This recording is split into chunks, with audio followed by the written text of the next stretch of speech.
Ofu onye tụrụ ime mụ na gị, anyị mụ na gị abụrụ nwanne. We go knock, nothing go happen. Viewers all over the world, as you already know my name, Eze-Ana, an ancient high priest. I want to trendy video in Chorokan react to it. Yes. In that video, yes, I agree with the speaker, but this particular one, I disagree. Yes. It's not for anything, but some certain Igbo spirituality is not cast on stone, and I respect the fact that now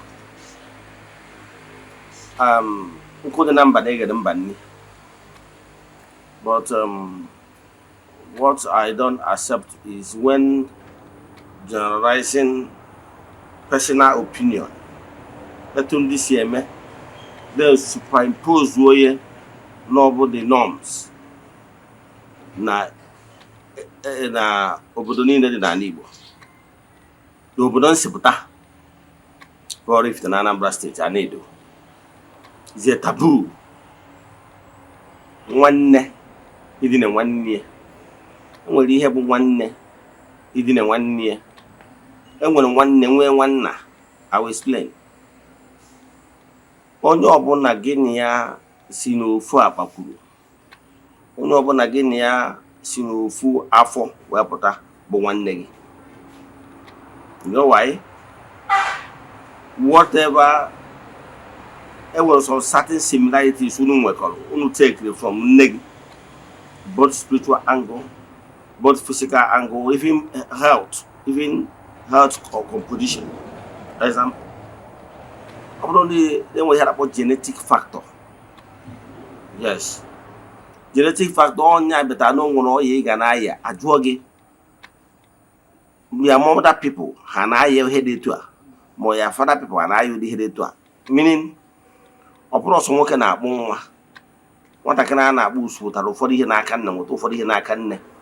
So, on no bonamorogan and one neggy, we whom share in common, both spiritually, both physically. Theory. Only one neggy. Take it or leave it. So, one nagemo, only again yaji koronana from your father's side, maybe your cousin, your own na. Yotaria? Only I age gogan on nagi, on ya but an own naga sina, no nama no co, no one ne. So, a taboo, neben sibia. At the major rise in Ebenine. Neben sibia is a taboo. Now, one ne. Onye ọbụla gị na ya si n'ofu eriri bụ nwanne gị. Nghọtara? So it's a taboo gị nwee nọkịta sị ka ije nwee carnal knowledge of your blood brother or sister. Alụkwọ nwa. Nghọtara? And my agwa based on my lineage. Yes. My lineage anyị nwa na-akpụ alụ n'Oraifite. Nghọtara? Osi from lineage.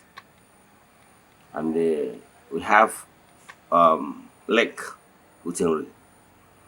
And then when you chase on bye. My own clan, see how in the so I'm an authority in here, Basara, my clan. So I can tell you, I want to commit to the head to buy here, Walla. So I want to react to the video because a lot of my followers are sending these videos to me. Yes.